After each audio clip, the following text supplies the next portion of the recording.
Good afternoon and welcome to this week's edition of Entrepreneurship Matters. My name is Alicia Wilson. I'm Vice President for Economic Development for Johns Hopkins University and Johns Hopkins Health System. And it is my pleasure to welcome you to probably the most page-turning Entrepreneurship Matters yet.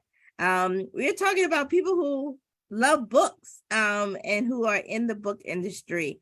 And so I'm going to welcome Katie Beltz and Alisa Brock onto the screen. I want to set us up for an amazing conversation by giving you their bios. And we're going to launch right into a page-turning Entrepreneurship Matters. There will be a lot of notebook and book jokes in this edition, so stay tuned for that. We know that successful entrepreneurs, successful businesses are not built in a day. It takes a long-term commitment, a lot of grit, multiple failures to make it happen. And these two entrepreneurs that we are featuring today are no different. Let me first introduce, but really present, because you both know both of these amazing women. Alisa Brock of Drama Mama Bookshop. Alisa Brock wants people to feel inspired when they see her books on desks, coffee tables, and bookshelves. She wants users of her journals to actualize their goals and dreams, and she wants them to feel motivated and healed in some way. It is her hope that however you choose to explore your journal practice, that it is and will always be for your highest good. Welcome, Alisa, to Entrepreneurship Matters. So glad to have you. Hey, thank you for having me. I appreciate it. You're welcome. You're welcome. And Katie Beltz of Snug Books. She is a new independent bookstore serving readers in Northeast Baltimore and beyond. Whether you're looking to launch a children's imagination into the world of tall tales, looking to get yourself lost in a book for a quick getaway, or find the perfect gift, she can definitely help you. Co-owners and longtime Baltimore residents Katie and Emmanuel have been dreaming of owning a bookstore for many years and finally able to make it a reality. They carefully curate every item found in the shop. I can tell you, you will note that if you go there, and are happy, excited to share their favorite selection with the local community. Snug Books strives to partner with and meet the needs of Northeast Baltimore community, celebrate diversity, be inclusive, and create a welcoming space. The store is also a place for community events, educational opportunities, activities, collaboration, and other local stores and organizations should view it as a resource. So happy to have you on, Katie. Snug Books. This is really great. Thank you so much for having us. You're welcome. So we're going to launch right into this. This is like, okay, this is one of my, every show is my favorite, but this is especially a favorite because we're talking about something that I love, like notebooks and books. So let me get started with saying, so what inspired each of you to want to be entrepreneurs? Now I'll start with you, Alisa. What inspired you to say, my love of wanting to help people, as you say, heal themselves and put their goals and dreams to pen and paper. What made you want to be an entrepreneur, though? So I'm a writer. I'm an avid journaler. I love writing. I love journals just as much as you do. I still purchase journals while I make my own. And I love the sense of peace and comfort I get from writing. Being an entrepreneur is a totally different thing from that, though. You know, that's my passion. Being an entrepreneur provides me with an independence I've always desired.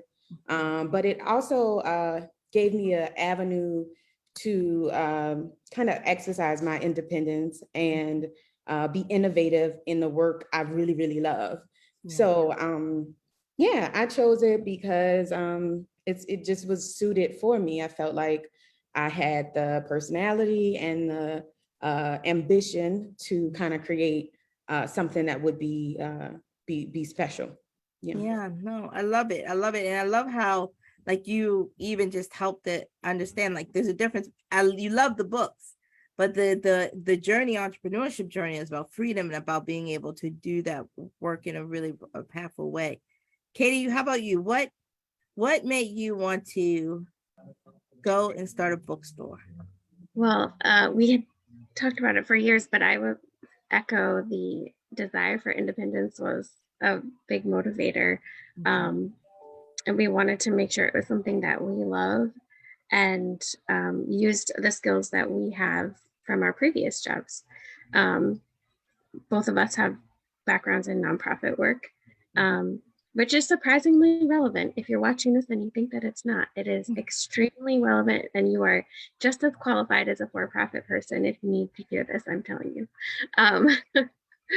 But yeah, we both really love books. We're not writers, but we have the backgrounds to do the management side of this, and we love working with people. So this is a really great way to meet all of our desires.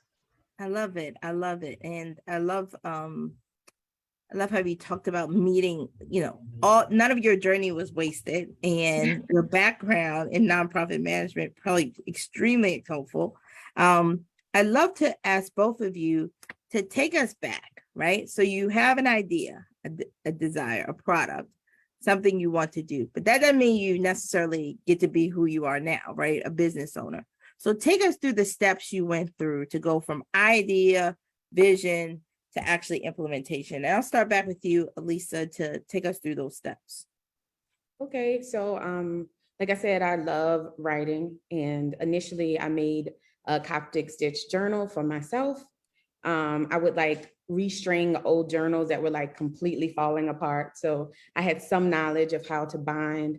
And then I just started to educate myself solely for the purpose of my own enjoyment. Like, this is why I wanted to do it. I enjoy it. A friend looked at it. She said, this is cool. And a series of events happened that left me sitting and making tons of books because I had just found this new hobby, and it provided me with so much comfort. It gave me something to do when I didn't really feel like writing at the time, but by the time I was ready to write again, I had plenty of journals to do that in. And so I was all set and geared up and ready to go. I had the idea to go to a market and sell it, and it did really well. And I said, you know what? I think I found something.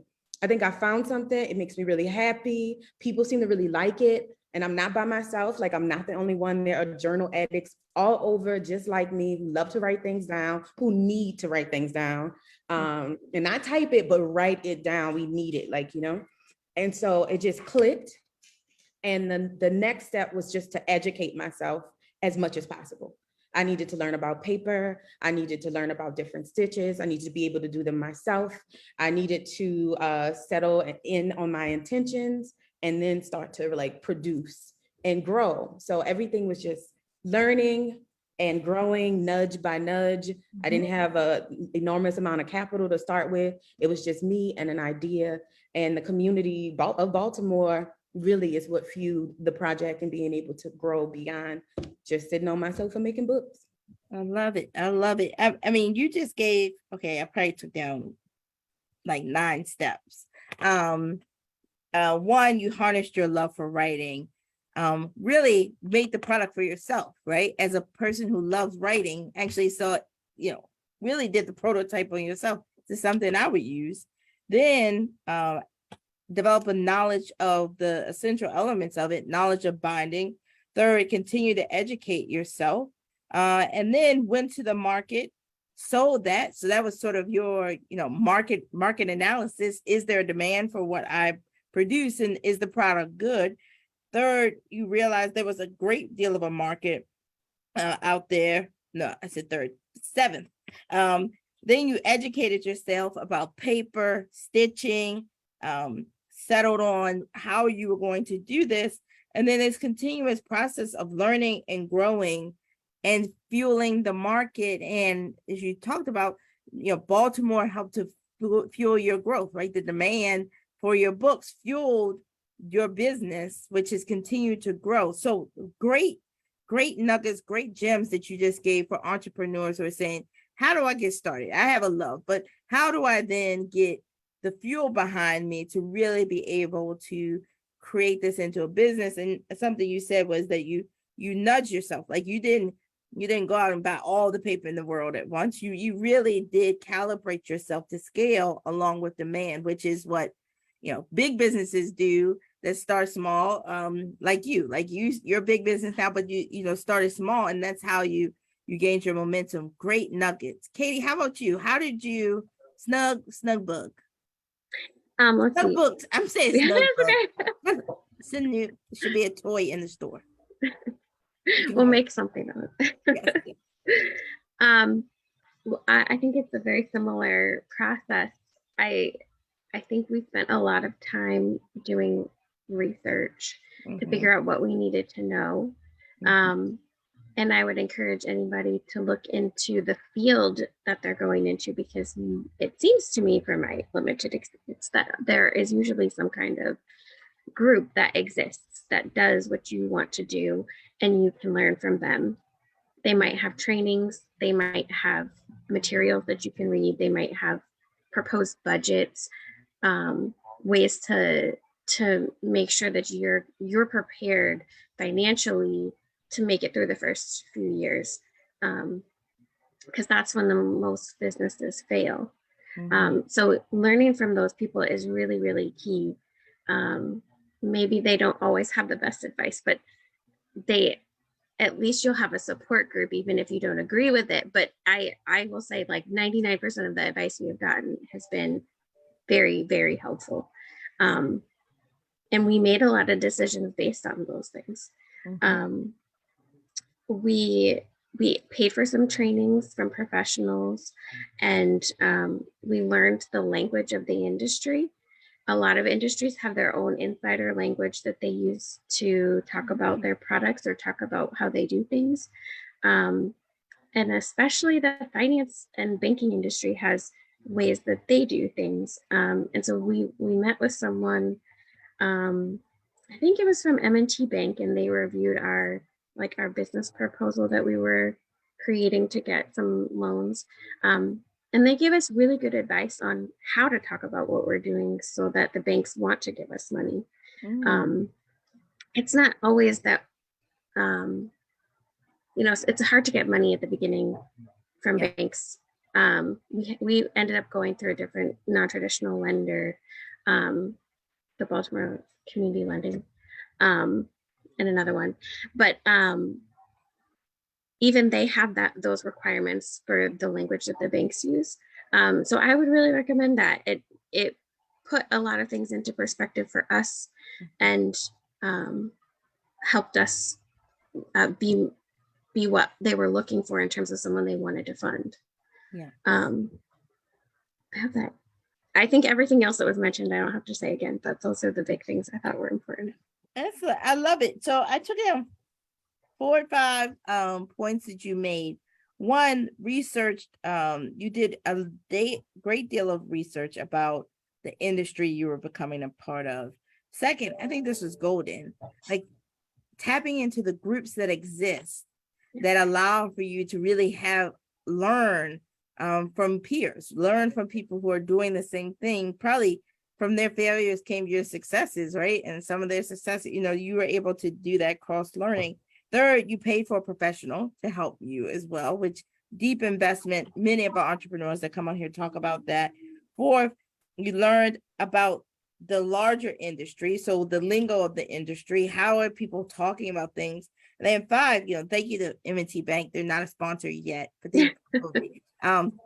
But understanding the finance world, and so how to translate what you love, your business, into an investable sort of product that banks are attracted to.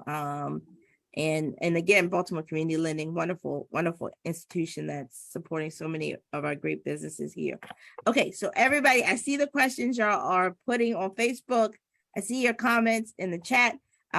You can text them in. For those of you listening on the phone, 22333, type JHUWL in the message, and I will get all of those questions in. Let me pose this question, which has come in on Facebook, which is, how did your family and friends react to you becoming an entrepreneur? Were they like, yes, this is, I always knew this was where you were going to end up? Or what was their reaction? Alisa, what was your friends and family's reaction to it? Well, my sisters are very supportive. So they was like, what do we need to get you so that you can get I love it. I love it. It was like, I love the name. My sister helped me get my business name officiated, like, pay for Yeah. all of that. And they were very supportive. So shout out to my sisters, Tabitha and JL. I also had relatives though that were like, books? Journals? Like, that's what you want to do? So I had a mixed bag, but I was hyper focused and decided to go with my passion. I love it. And I love how you just said, like, your sisters paid for some really vital things as a part of your business, making sure you were legally set up to protect yourself, protect your brand. And that's a way people can contribute. We'll get to that in a minute, but ways people can contribute and be supportive of businesses is not always about maybe giving money, but maybe paying for something that money would have cost, right? Doing the in-kind handoff. I love it. Katie, how about you? What was the friends and family reaction? I would say our friends were very supportive. The family was more of a mixed bag. It was like they were very worried that we were just gonna lose everything. And but now we've won everyone over now, so it worked out. That cubby, it's the cubby in your store. That's what that's what won them over. yes. But I think that we ended up sharing our business plan with people to get feedback from our relatives on that. And it kind of showed them that we know what we're doing, or that we're at least taking the steps to know what we're doing. Mhm. And that kind of won some people over too. And, we made sure that we were taking the precautions so that we wouldn't end up in a bad financial situation. My partner Emmanuel still works his full-time job somewhere else, so that we still have a cushion if something were to happen. Yeah. And we set up our budget so that we always were prepared for potential issues. Like, you make sure your budget has issues in it that you don't know what they're going to be, but you are planning to have an issue, because you will have an issue. The issue line item. Yeah, the big problem that I don't know what it's going to be. This is that in my budget. Yes. Great advice for everybody watching. Let me ask this, because I feel like probably books became, I'm guessing. Okay, I'm not going to guess. I'm going to ask you the question, and then I'm going to tell you if I'm right. Did COVID shift your business? Did it allow for your business to grow? Was there anything that happened during COVID within your business, Alisa and Katie? So originally, of course, it was a big decline because at the time I was primarily farmers markets and events. I had some really good wholesale clients that were consistent. But like I said, majority of what I was doing was like being with the people and selling items at markets and local and otherwise. So I suffered greatly the first few months, but I did have that backup savings for something that you didn't know what it was going to be. So I'm really grateful that I did that, and I had the space to be able to do that at the time. But that runs out, especially after a year, 2 years in quarantine, on and off. And so what did lift it back up though is I got through word of mouth, through other people like loving the work that I do, I was able to get into Facebook's holiday guide. And then that opened me up to an audience that was local, but also folks who were in different places as well to know about the product we had to offer. So that kind of shot me up pretty good and put me in the eyes of some folks who also love journaling. Yeah. I love it. And it was a Facebook holiday guide?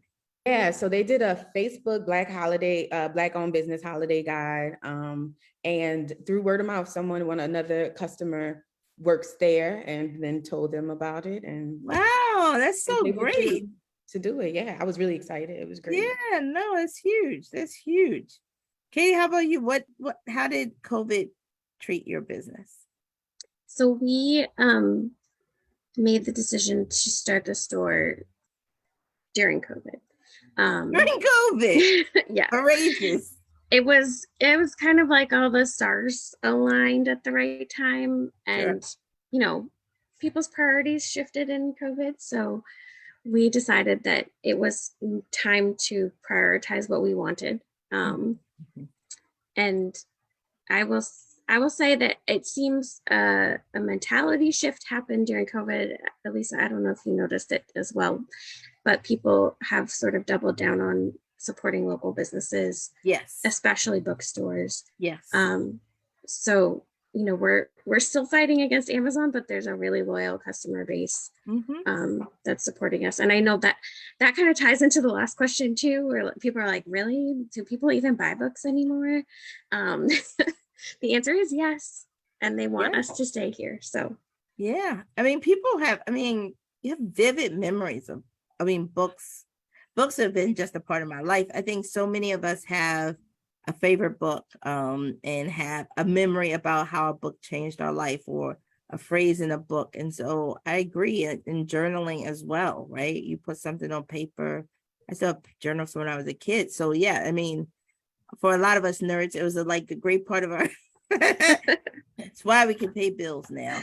Yes. Let me ask you this question that came in through text, which is, when did you feel confident? So when of course, Alisa, you talked about you making books for yourself, but that didn't mean you had to muster up some confidence to be able to say, this is going to be a business. I'm going to go to the market and I'm going to try to sell it. When did you feel confident, and what was sort of that moment when you said, I'm going to try to see if this really works? I think confidence is an interesting subject to talk about, because it's so broad in terms of like when it comes into play. But I've done most of the things I've wanted to do in life anxious. Yes. So I've learned really good. I've learned how to be anxious and still do stuff.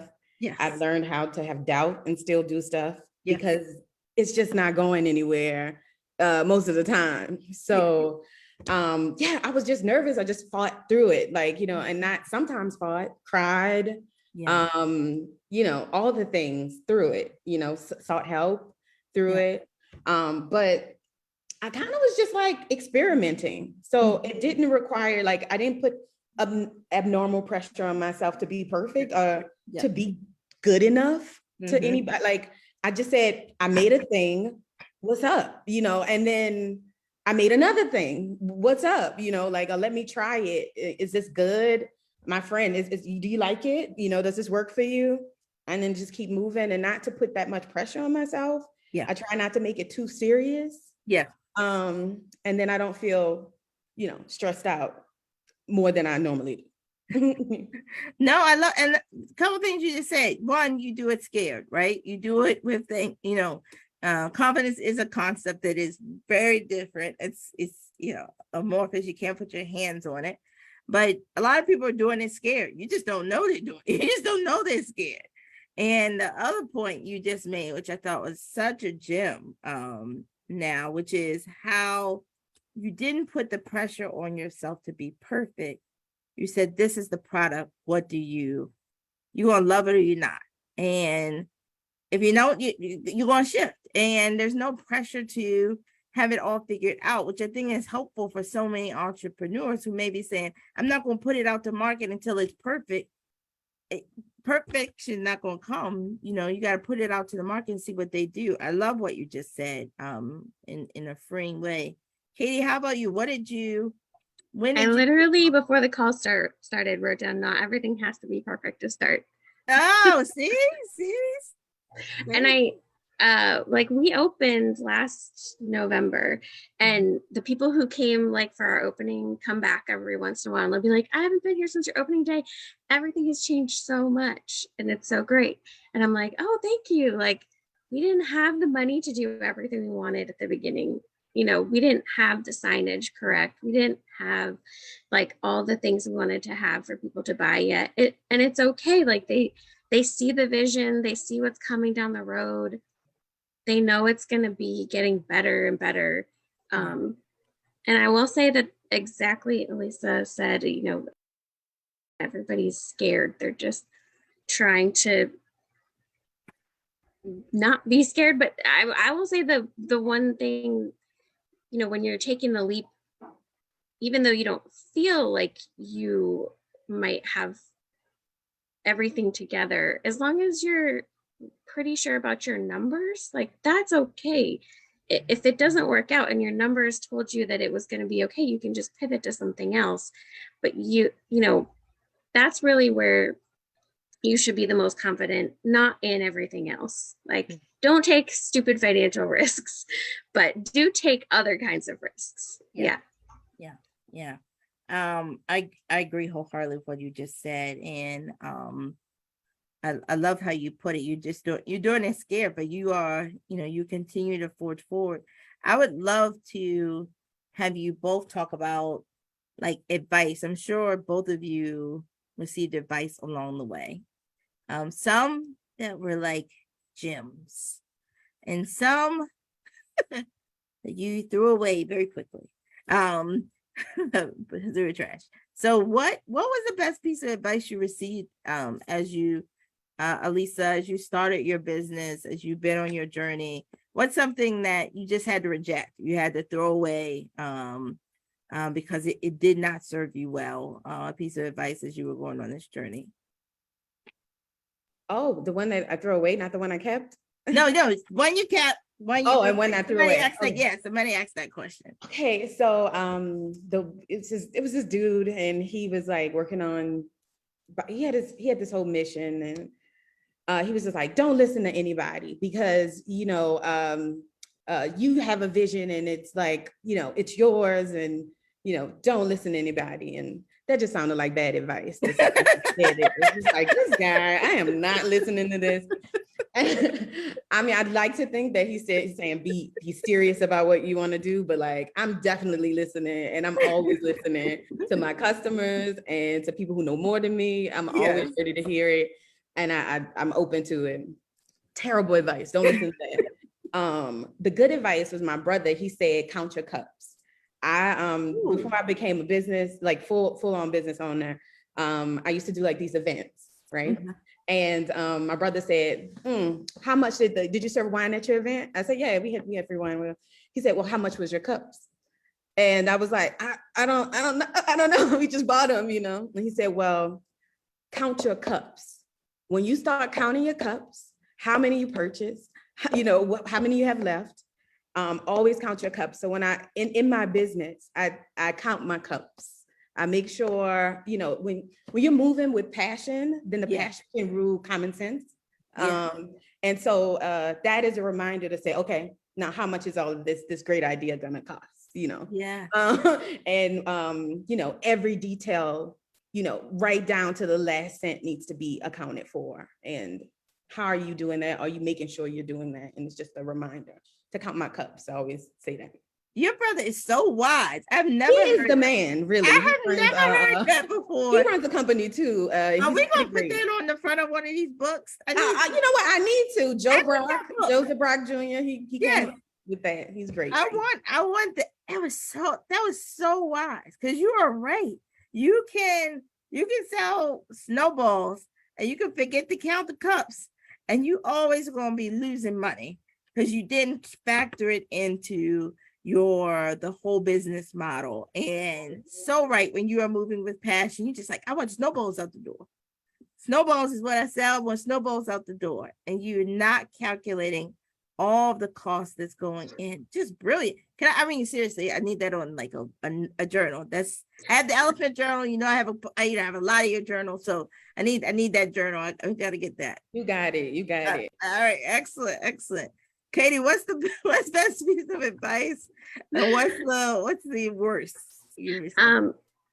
So I worked with a couple of other bookstores, and they helped us in a variety of ways. But I would always, when I would get scared, I would call them and I'd be like, "What do I do? Did I do it wrong?" And they're like, "There's no like wrong way. Like, it's just, does this way work for you?"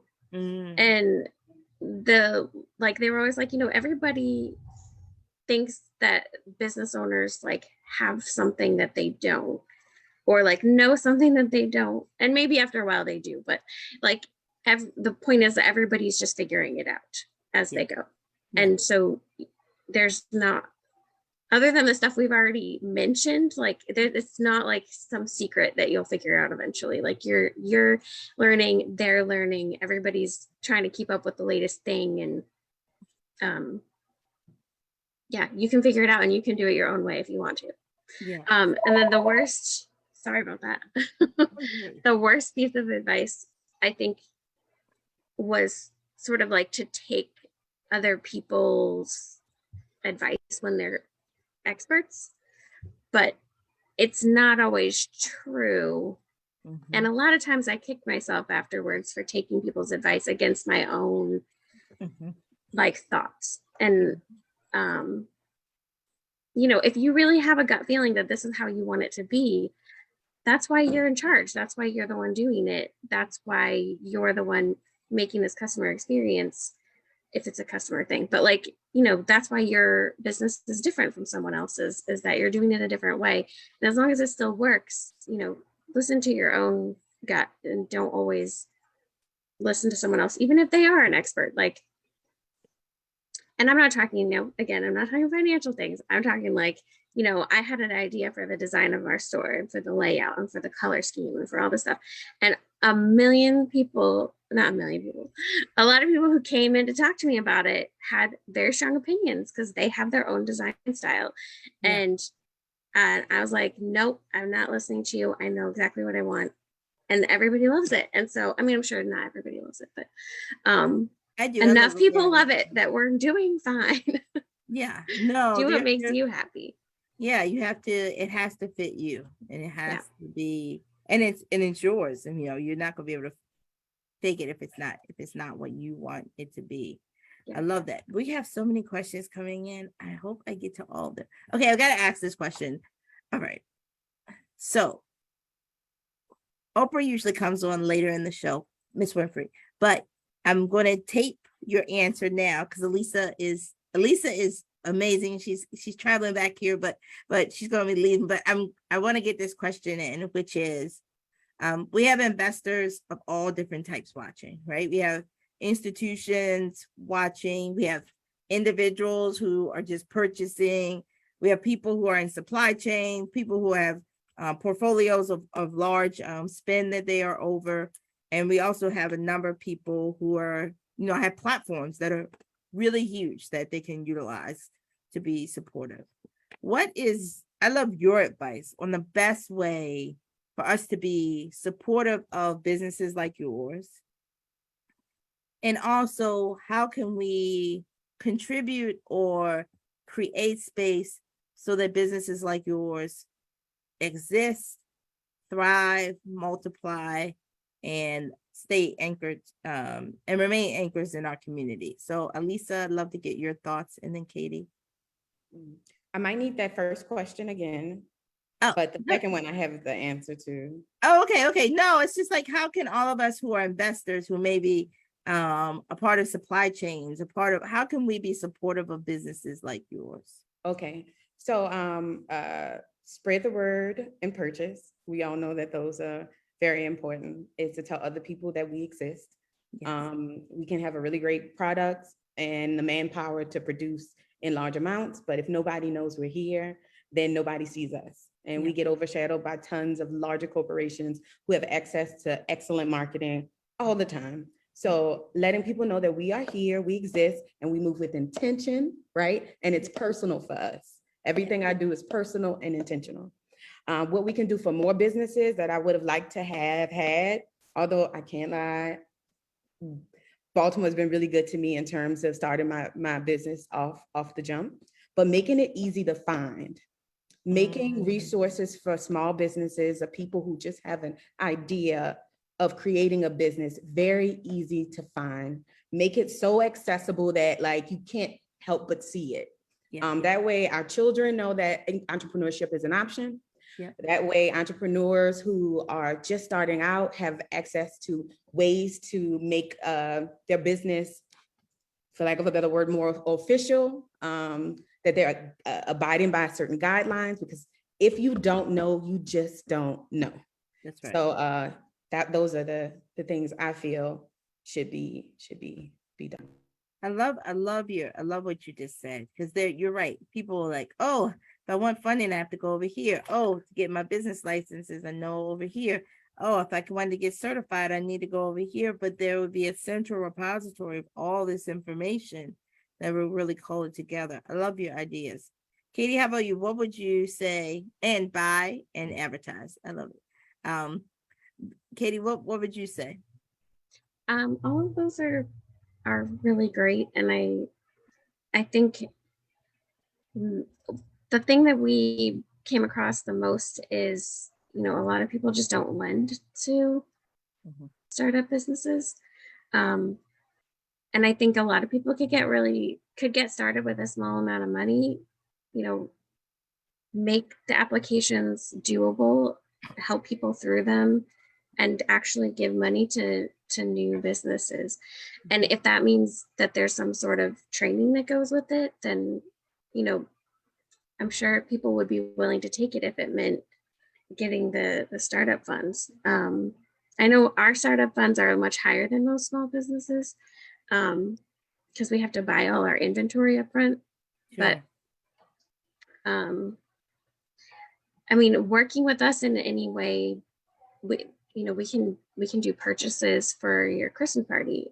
You could refer us to someone else that to do purchases for whatever reason. You could have events with us. You could just collaborate on some kind of social media posting with us.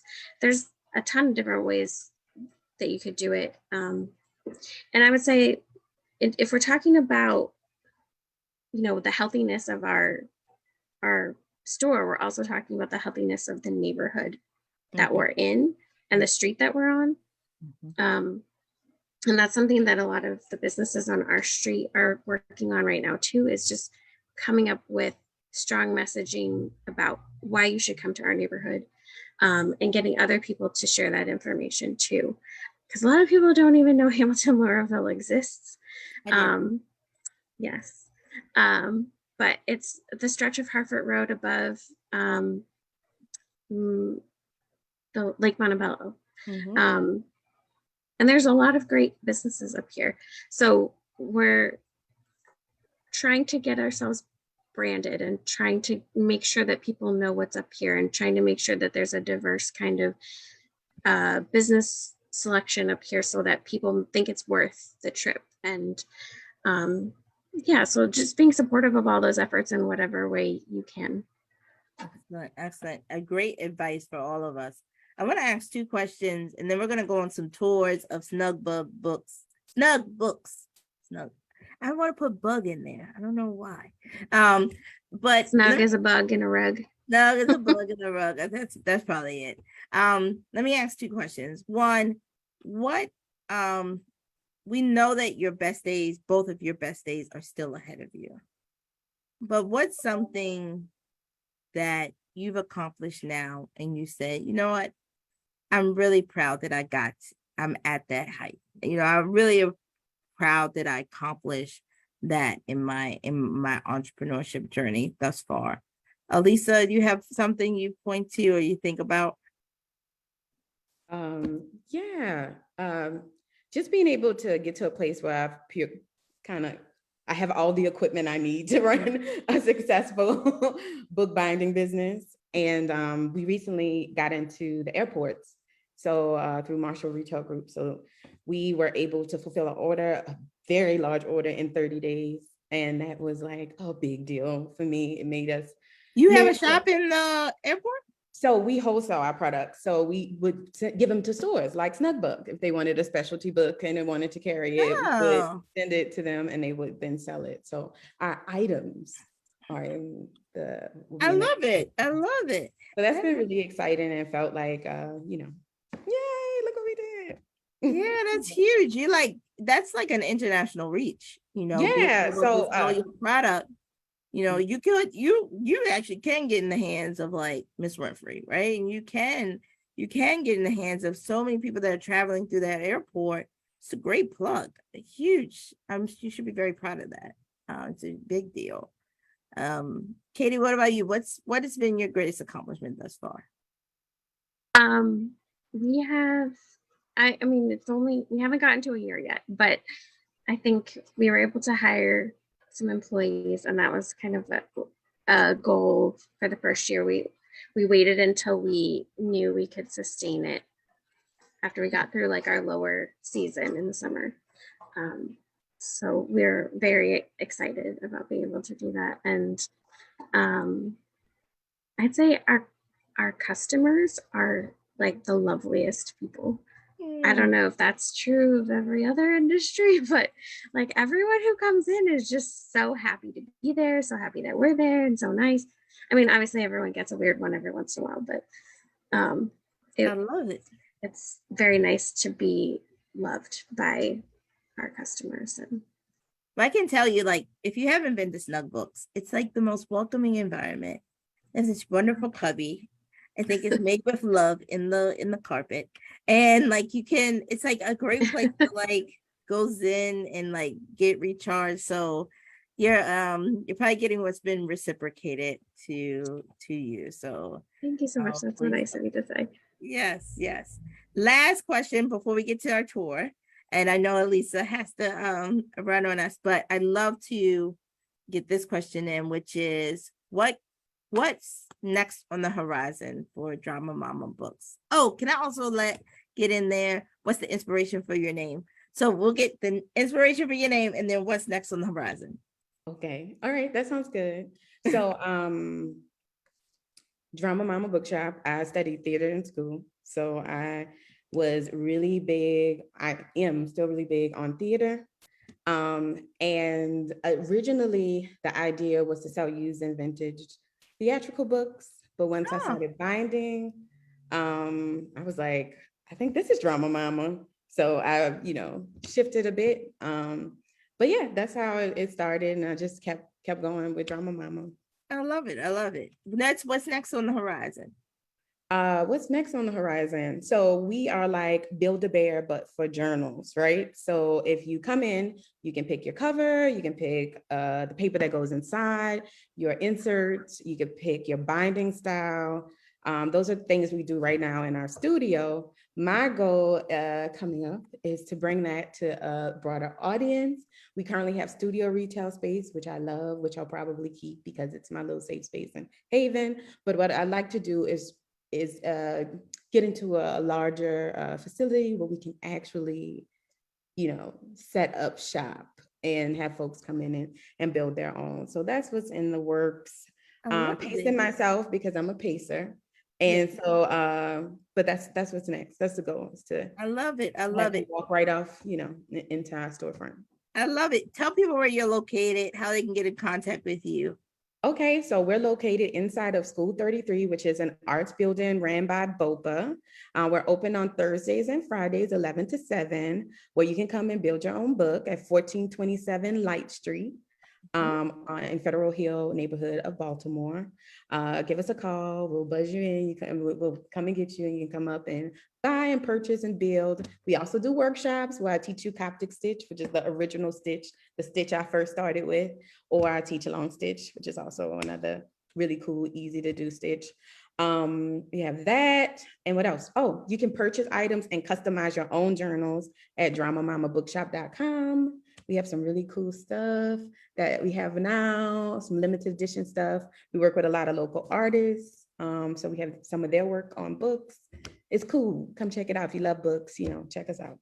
Excellent. And we've posted all of your .coms, your ads, your address, all that stuff on our pages and everything. And so thank you, Alisa, for doing this. We appreciate you. And don't worry, we'll be buying some Drama Mama books. Yeah, I appreciate y'all too. And so nice to meet you, Katie. I can't wait to get in that little snuggie corner that she was talking about. You have to go. Sounds amazing. I need that corner right now. All right, y'all. Nice to meet you, Alisa. Thanks, Lisa. For sure. All right, Katie. Yes. We are ready for the tour. The tour. Books. Okay, everyone, hold on to your hats. Be a little rocky. We're gonna unplug, and then we're gonna go. We're gonna go on a Working our tour journey. of the bookstore, and we're gonna talk to some folks. Oh, you might have to turn the background off. I have to turn off the Yeah, blur. blur. Okay. All right. Can you see now? So Yeah. we're just coming out of our back room here. And I'm going to introduce you to a couple of our team members who are hiding. Hey, how you doing? How are you both doing? What are the names? Mitzi and Jasmine. Hi, Mitzi and Jasmine. They all say hello. So here's sort of a big view from the desk to the front door. Oh, I love it. I love it. And so Snug Books would make you think it's only children's books. That's not true. No, it used to be a children's bookstore here, but we have books for everyone. That's right. And it is a very large selection of children's books in case you're worried that we don't have as many as before. And here's the note that I was mentioned. I told you the cubby, it's so fun. I promise you. And then Yeah. I'll take you over to the children's corner.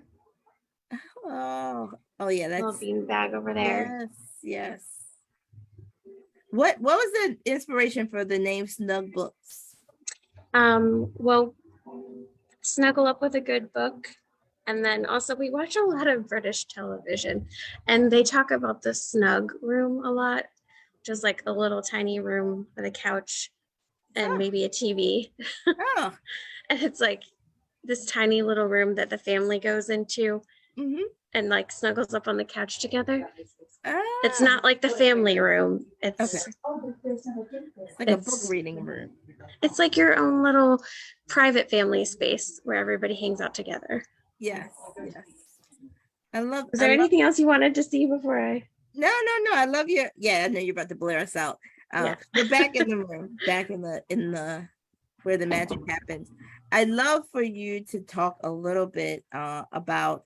Someone put this on Facebook that you mentioned that you have built your team, and it's wonderful to see your team. What do you look for in an employee? As a small business owner, many of our small businesses, they have, they want to bring on a team, but you actually can't afford to be wrong, right? When you're bringing on new talent. Yeah. So what do you look for in an employee? I'm not sure what other people do, but I usually look for someone who, while passionate about the topic, is also make sure they have the skills to do the job that you're talking about, and that they understand what you're actually asking them to do. Because sometimes people get, their own idea of what working for you is going to be, and you have like the things you want to be able to do more of, and then the things that you need them for. So make sure your job description is really clear. Because sometimes people just like want to do what you're doing. And you're like, no, that's why I hired you, so I can focus on my thing. No, it's true. It's true. Yeah, but I would say people who ask questions seem to be the best employees to me. Like, they don't go too far down the road doing the wrong thing first. Yes. And people who are pretty courteous of each other seems to be those types of people work well together because they're all making sure that that they're not in each other's business or in each other's space. I know that sounds very small, but it ends up being big when everyone's working in tight quarters together. No, absolutely. Absolutely. It makes a lot of sense. And I wonder, as you have developed as an entrepreneur and sort of realized sort of what you do, what you hire to do, did you participate in any business classes or training programs that have helped your development? At my previous job, I managed a pretty large team of 7 or 8 people, and I took management courses when I was doing that as well. But I mean, I, as a manager, try to be not a micromanager. I know there's times where you have to be sometimes, but, and we're trying to be a newer version of what it means to work for somebody, trying to work with people's schedules when there's issues, trying to make sure that people are getting something out of working for us. They're not just labor, they're also our friends, and they're also wonderful people, and they deserve to be treated well and have benefits that we are able to offer them. Obviously, we can't do everything. So we try to offer whatever we can offer. And obviously I see somebody mention mentorship, which I think just ends up becoming, anybody who works for you end up mentoring because you have to teach them everything because you had to learn everything yourself. Yeah. And did you have everybody's any business does mentors? it different. I think our mentors were the folks from the other bookstores.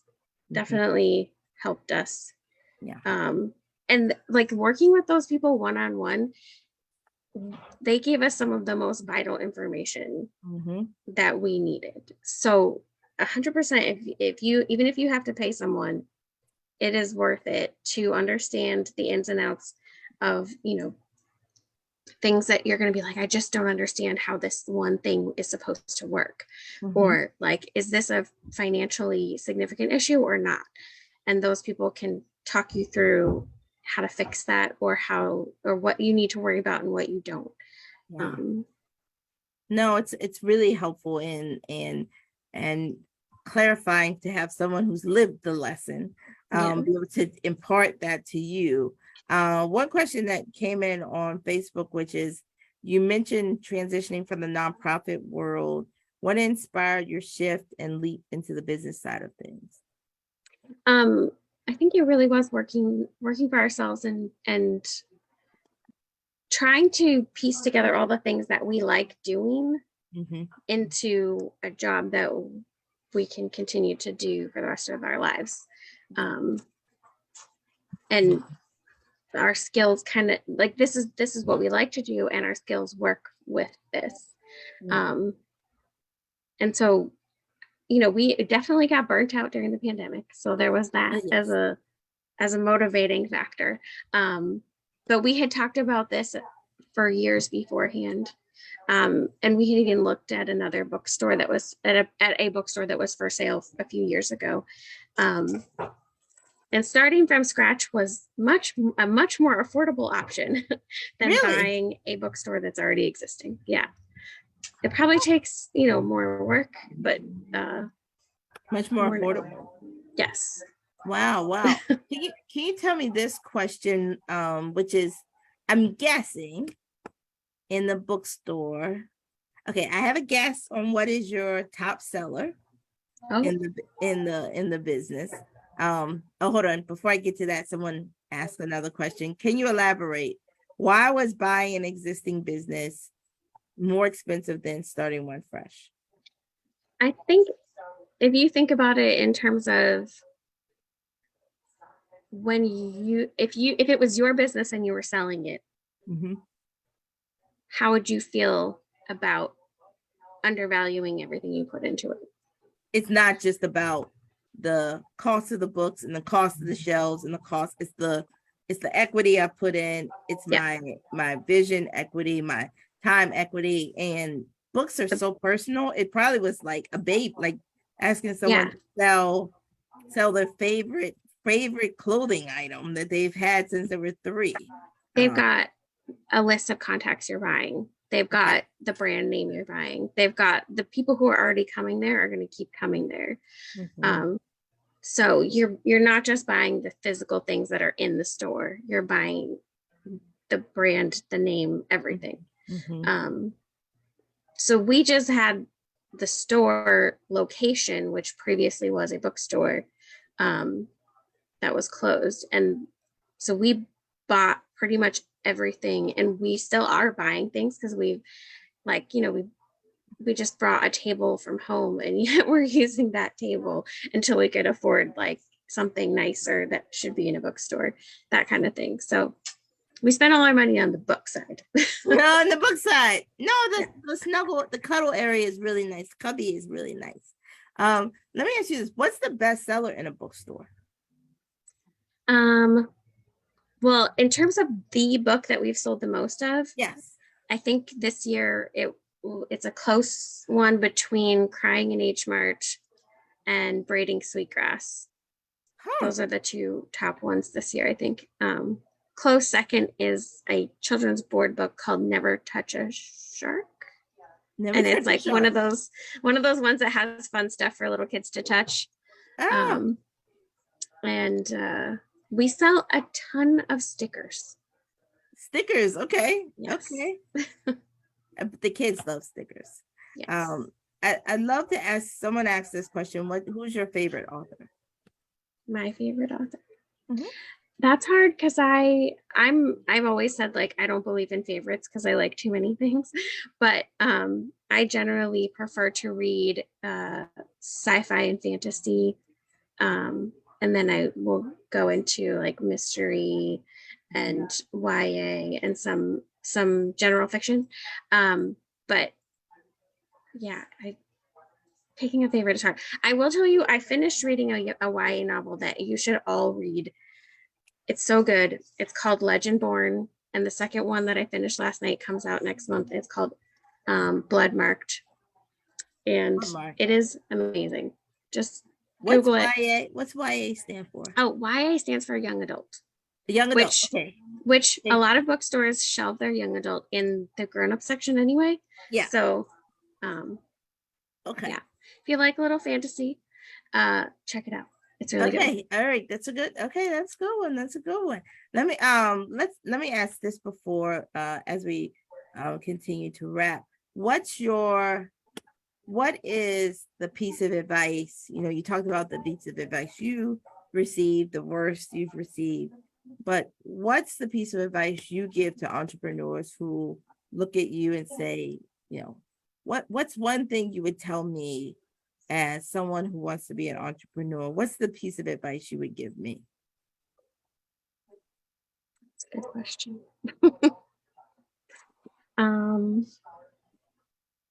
I think just the research part is so key to make sure that and we didn't get into the research question earlier, but make sure that you have the market for where you're getting your store or your location. Make sure there is a market for the thing that you want to do. And you can test that out, especially if you live in Baltimore. You have farmers markets, you have so many different options to test out. Like Alisa said, she tested out hers at a farmers market. So great advice for people that are starting out. Let me ask this final question, my final question. All right. How can people get in touch with you? How should they come by your store? Let's say we have someone that says, you know what? I want to buy all my employees this book for a retreat or for some other activity. How should they begin getting in contact with you? But also for like the people who just like, I really want to go in the bookstore and that cubby hole that they've been talking about. I really want to sit there. Where should they find you? So give us the .coms as well as the physical location. All the deets. So like I said earlier, we're on Harper Road. We're in the 4700 block. There's parking on the street and there's free parking in the back.